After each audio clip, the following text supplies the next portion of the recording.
हरदेव जोशी राजकीय कन्या महाविद्यालय के अंतर्गत भारतीय ज्ञान परंपरा केंद्र की स्थापना की गई है और आज हम सभी के नवीन शैक्षिक सत्र का आरंभ दिवस है। भारतीय ज्ञान परंपरा राष्ट्रीय शिक्षा नीति के मूल में आपने देखा होगा कि अभी हमारे प्रधानमंत्री जी ने अंतरिक्ष यात्री शुभांशु जी से बात की तो उन्होंने दो शब्दों का विशेष रूप से प्रयोग किया, आध्यात्मिकता और वैज्ञानिकता। आज हमारे शिक्षा संस्थान विवादों के घेरे में आ चुके हैं। पूरा राष्ट्र लॉ कॉलेज, कलकत्ता के लॉ कॉलेज में हुए दुष्कर्म की घटना से हिल गया है। यह चिंता एवं चिंतन का अवसर है कि विवेकानंद की धरती पर जो बंगाल राष्ट्रीय चेतना का अग्रदूत था, वहां के शिक्षा संस्थान में इस प्रकार की घटना घटी है। और उस पर से भी ज्यादा चिंता की बात यह है कि एक महिला मुख्यमंत्री ममता दीदी जी, जिनका नारा है मां, माटी और मानव, उनकी पार्टी से जुड़े व्यक्ति का नाम आ रहा है और गार्ड का जो वहां सुरक्षा के लिए। अब भारतीय ज्ञान परंपरा इस प्रकार की घटनाओं के आलोक में क्या भूमिका अदा कर सकती है? प्यारे विद्यार्थियों, हमारी संस्कृति ज्ञान प्रधान संस्कृति है। भारत विश्व गुरु बना था तो वह धन के कारण नहीं बना था, शक्ति के कारण भी नहीं बना था, वह बना था ज्ञान के कारण। क्योंकि हमारी संस्कृति ने यह मूल मंत्र दिया था, ज्ञानम अनंतम आनंदम। ज्ञान अनंत आनंद है, अनंत आनंद है। आप सभी संस्कृत के श्लोकों में पढ़ते हैं, अपूर्वा को अपि कोशो अयम विद्यते तो भारती व्ययतो वृद्धि मायाति क्षय मायाति संचय। हे मां भारती, यह कौन सा तुम्हारा अपूर्व कोश है जो कि खर्च करने पर बढ़ता है और संचय करने पर घट जाता है। दुनिया में आज तक आप कोई भी दूसरा खजाना ऐसा नहीं देखे होंगे। इसलिए हमारे ऋषियों ने ज्ञान को सबसे ज्यादा ऊंचाई दी और ज्ञान के प्रसार का और प्रचार का केंद्र होता है शिक्षा केंद्र। यहां के नालंदा विश्वविद्यालय और तक्षशिला विश्वविद्यालय की ख्याति पूरे संसार में इस प्रकार की थी कि दूर दूर देशों से प्रतिभाएं यहां आकर्षित होकर चली आती थी। आज उस भारत का शिक्षा केंद्र विवादों में घिर जाए तो हम सभी को सजग हो जाना चाहिए। जो बांटता फिरता था दुनिया को उजाले, उसके दामन में आज अंधेरे भी बहुत हैं, बहुत हैं, बहुत हैं। क्यों है अंधेरे? भारत सबको ज्ञान बांटता था और आप ध्यान से देखेंगे तो शिक्षा संस्थान का यह मुख्य दायित्व हो जाता है कि हमारे भारतीय ज्ञान परंपरा में या विश्व की किसी भी ज्ञान परंपरा में जो भी सर्वोच्च तत्व हो उसको अगली पीढ़ी तक पहुंचाया जाए। मेरी दृष्टि से इस प्रकार की घटनाएं जो घट रही हैं, उसके पीछे मूल कारण यह है कि हम लोगों ने जो प्रधानमंत्री जी ने कहा, अपनी आध्यात्मिकता को और वैज्ञानिकता को भूल गए हैं। भारतीय संस्कृति अध्यात्म प्रधान है। अध्यात्म प्रधान का मतलब क्या होता है? हमारे व्यक्तित्व में 3 परतें हैं। एक है तन की परत, दूसरा है मन की परत और तीसरा है आत्मा। आत्मा आत्मा हमारे यहां मूल प्रश्न शिक्षा जगत में यह उठाया जाता था, को अहम, मैं कौन हूं, मैं कौन हूं, मैं कौन हूं। यदि तुम अपने आप को सिर्फ तन मानते हो तो सिर्फ तन के सजावट में उलझ करके रह जाओगे। खाना पीना पहनना, इसी में तुम्हारी जिंदगी गुजर जाएगी। हमारी संस्कृति ने मन भी नहीं माना है, मन को महत्व दिया है। हमारी संस्कृति ने मन को इतना महत्व दिया है कि हम सभी को मानव कहा जाता है। अरबी में आदम, इंग्लिश में ह्यूमन। इन सबका अर्थ वह नहीं है जो गरिमा मानव में है। मानव यानी मन प्रधान है, मन प्रधान है, लेकिन सबसे प्रधान आत्मा है। आत्मा के प्रधान होने का मतलब क्या है? हम सभी के अंदर में एक ऐसा तत्व बैठा हुआ है जो यह बता देता है कि हमारा उठाया गया कदम सही है या गलत है। अंतरात्मा की आवाज की आप बात सुनते होंगे। यह अंतरात्मा हर में छुपी हुई है, लेकिन उस आवाज को जगाने के लिए, बढ़ाने के लिए, सर्वप्रमुख बनाने के लिए हमारी संस्कृति में ब्रह्मचर्य आश्रम की कल्पना की गई थी। हमारा जीवन को हमारे ऋषियों ने 4 भागों में बांटा था। पहला ब्रह्मचर्य आश्रम। आजकल ब्रह्मचर्य का शब्द किसी को समझ में नहीं आता। यह दुर्भाग्य है। ब्रह्मचर्य का अर्थ होता है फैलते जाओ, फैलते जाओ, फैलते जाओ, विशाल होते जाओ, विराट होते जाओ। इसके उल्टा आप यदि ब्रह्मचर्य आश्रम का महत्व नहीं जानेंगे तो उन दुर्व्यसनों में पड़ जाएंगे जिसके कारण आज पूरा जगत चिंतित हो गया है। भारत सरकार भी नशे से बचाव के लिए और सोशल मीडिया के दुष्प्रभाव से युवा पीढ़ी को सुरक्षित रखने के लिए बहुत चिंतित है। आप देख रहे होंगे कि कॉलेजों में नशा मुक्ति का अभियान चल रहा है। सोशल मीडिया के दुष्प्रभाव पर बहुत लेख लिखे जा रहे हैं और बहुत चिंता एवं चिंतन चल रहा है। हमारी संस्कृति ने कहा था कि पहला आश्रम, पहला जीवन का 25 वर्ष ब्रह्मचर्य आश्रम का हो। ब्रह्म का अर्थ होता है फैलना। अहम माया है, भ्रम है, मैं अहंकार है। लेकिन यदि इसको तराशा जाए, संस्कारित किया जाए, परिष्कृत किया जाए तो अंत में अनुभूति होती है अहम ब्रह्मास्मि, मैं ब्रह्म हूं। आजकल विज्ञान एक शब्द का प्रयोग करता है, एक्सपेंडिंग यूनिवर्स, अर्थात यह जगत लगातार फैल रहा है, लगातार। हजारों वर्ष पहले विज्ञान के हमारे ऋषियों ने कहा था, ब्रह्म और ब्रह्मांड 2 शब्दों का प्रयोग किया था। तो ब्रह्मचर्य आश्रम का मतलब है अपने सारे गुणों को फैलाओ, फैलाओ, फैलाओ। कैसे फैलेगा? गुरु के आश्रम में शिष्य को भेजा जाता था,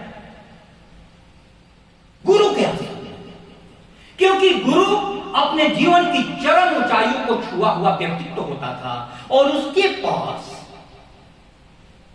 शहर के कोलाहल से दूर प्राकृतिक सुरम्य वातावरण में नदियों के तट पर आश्रम में गुरु निवास करता था।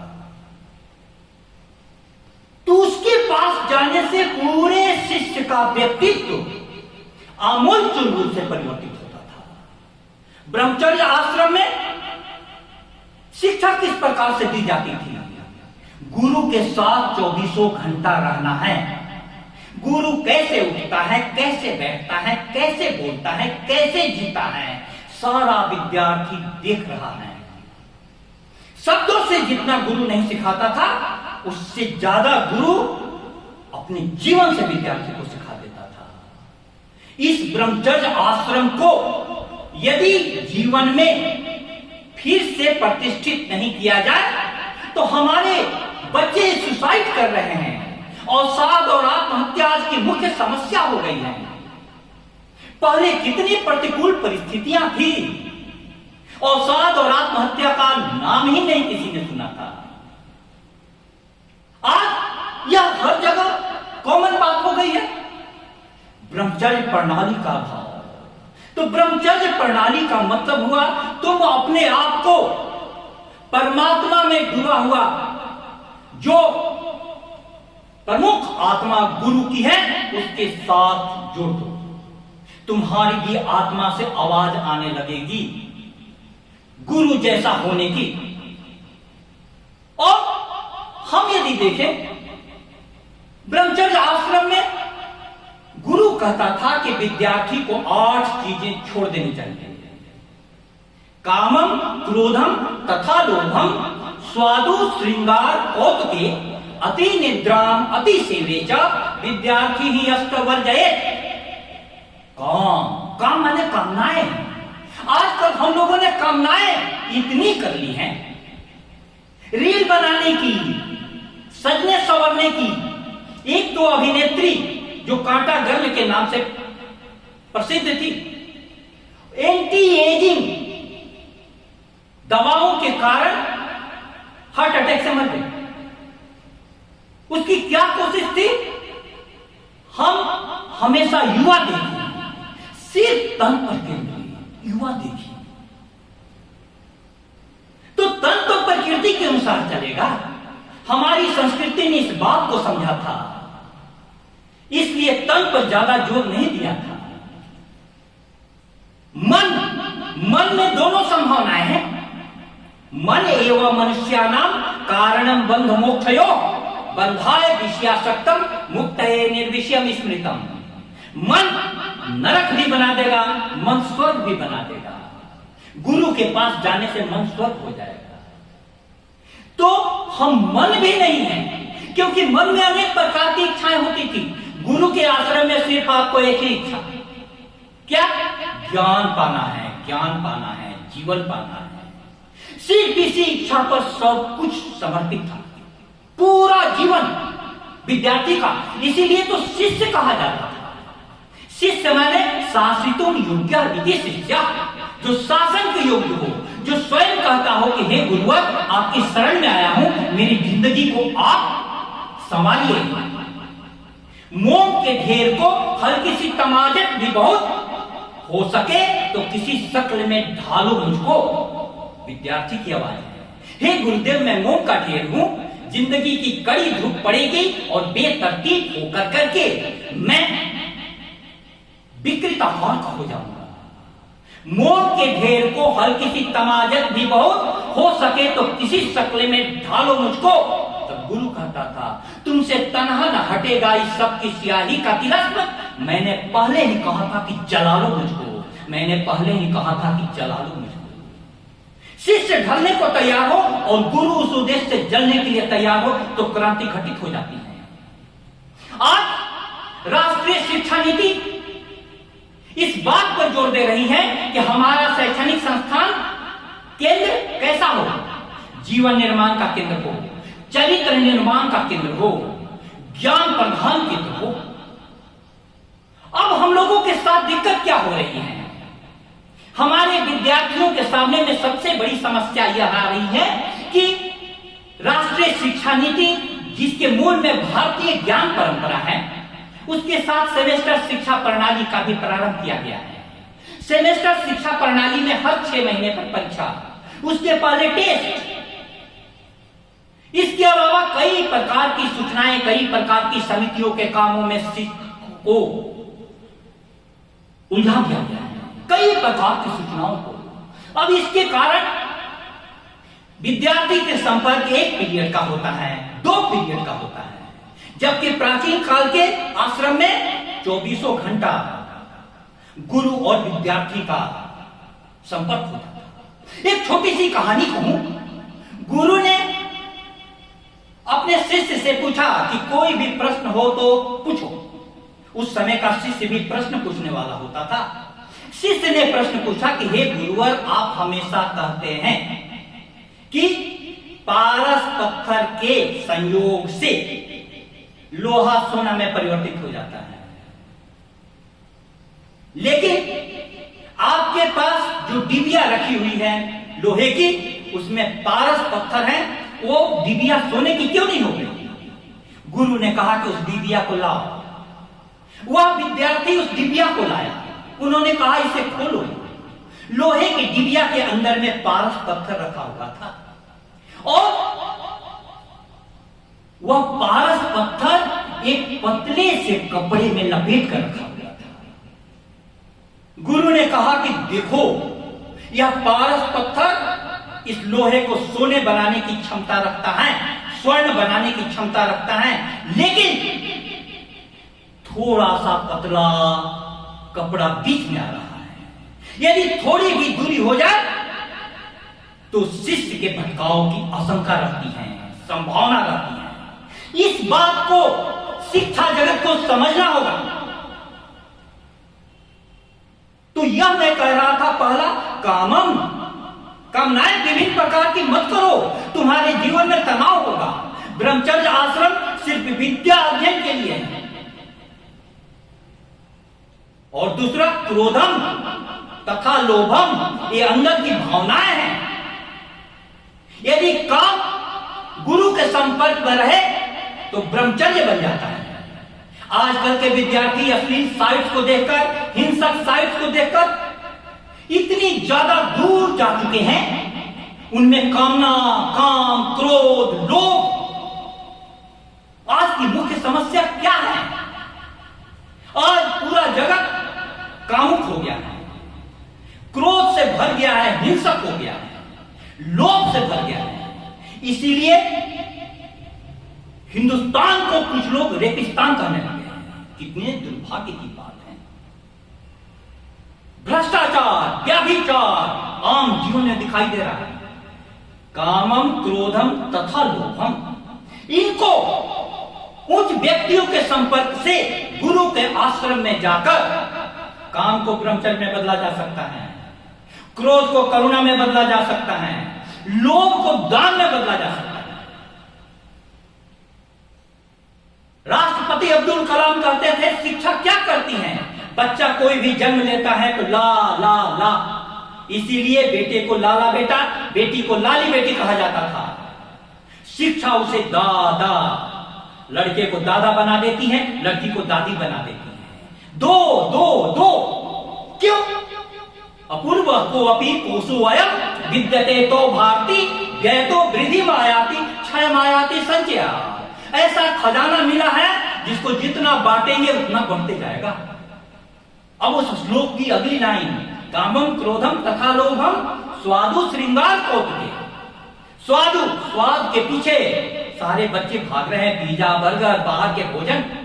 श्रृंगार, सजने धजने में सबसे ज्यादा कॉस्मेटिक्स के सामान बेचे जा रहे हैं। कौतुक, कहीं भी लीला हो, कहीं भी भीड़ हो। जगन्नाथ जी की रथ यात्रा निकल रही थी, 10 लाख लोग जुट गए। कुंभ मेला हुआ, 60 करोड़ लोग जुट गए। आईपीएल के मैच में बंगलोर जीता, इतनी भीड़ हो गई कि 11 लोग दब करके मर गए। कौतुक जहां भी नहीं। भारतीय संस्कृति कहती है इनसे दूर रहो। ये भारतीय संस्कृति के इन तत्वों को यदि हम अपने जीवन में नहीं उतारेंगे तो हमारा जीवन बहुत गहरे खतरे में चला जाएगा। तो मैं यह कहना चाहता हूं, भारतीय ज्ञान परंपरा का ब्रह्मचर्य आश्रम को फिर से जीवन में स्थापित करना होगा। हमारे महाविद्यालय में कितने अच्छे शिक्षक हैं, कितने प्रतिभाशाली उनसे विद्यार्थी जुटे। हम लोग भी तो विद्यार्थी जीवन से निकल करके आए हैं। हम लोगों के भी घर में कई प्रकार का अभाव था, उसके बावजूद भी यहां तक पहुंच करके आए हैं। तो आपको भी हम प्रमाणिक रास्ता दिखा सकते हैं। तो आपको यह समझना होगा कि शिक्षक से छात्र का घनिष्ठ संपर्क स्थापित करना होगा। अब सबसे बड़ी समस्या उस शिक्षा के संस्थान में यह आ रही है, राजनीतिक सक्रियता।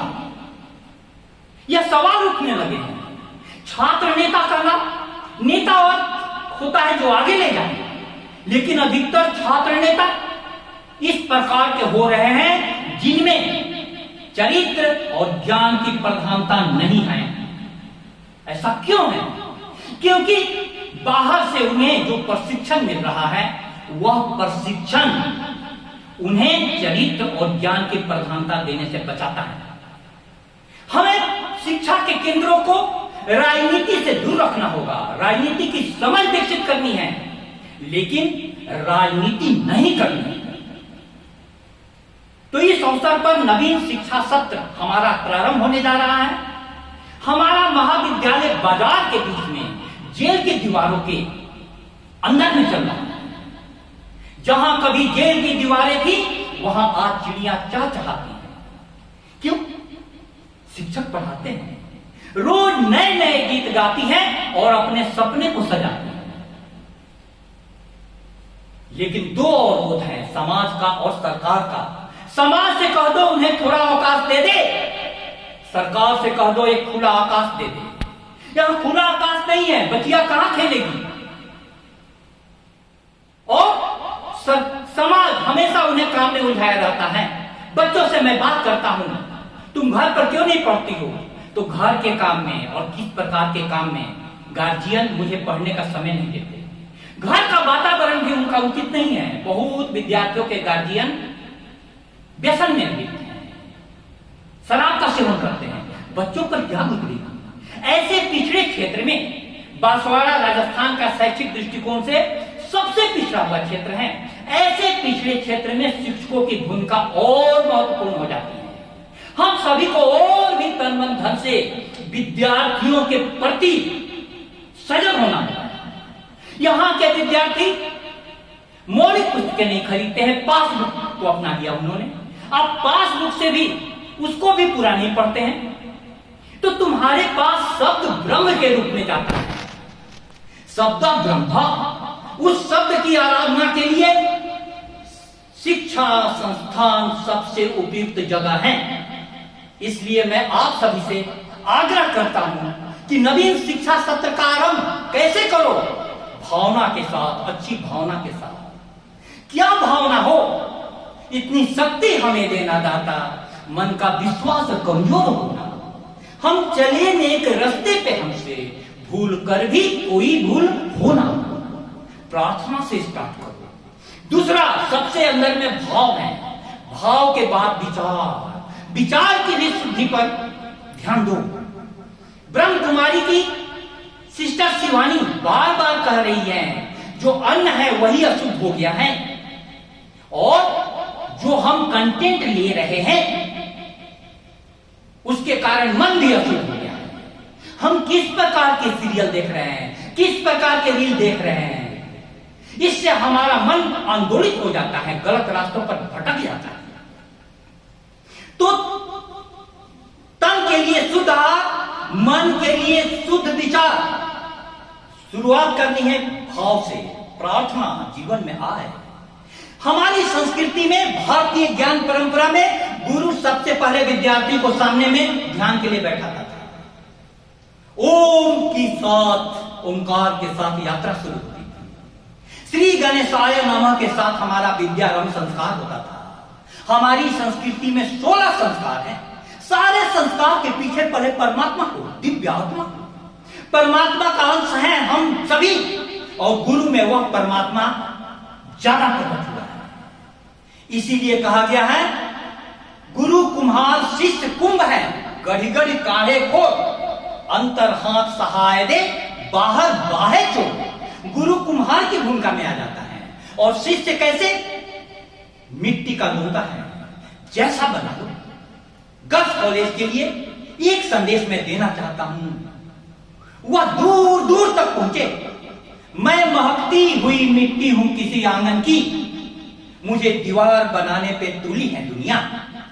लोहे को गलाकर जो हमने खिलौने ढाले, उनको हथियार बनाने पे तुली है दुनिया।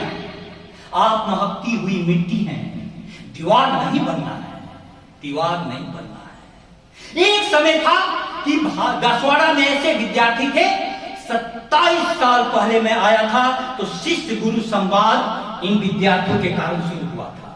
वे रविवार को भी मेरे पास आ जाते थे, प्रश्न पूछते थे, 3-3 घंटे चर्चा करते थे।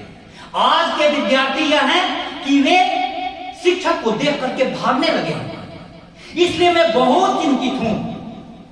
अभी 2 दिवसीय राष्ट्रीय शिक्षा नीति पर सेमिनार हुआ था GTTU में, जिसमें 48 के लोग आए थे। सबने चिंता प्रकट की कि राष्ट्रीय शिक्षा नीति को कैसे हम पूरी तरीके से इंप्लीमेंट करें।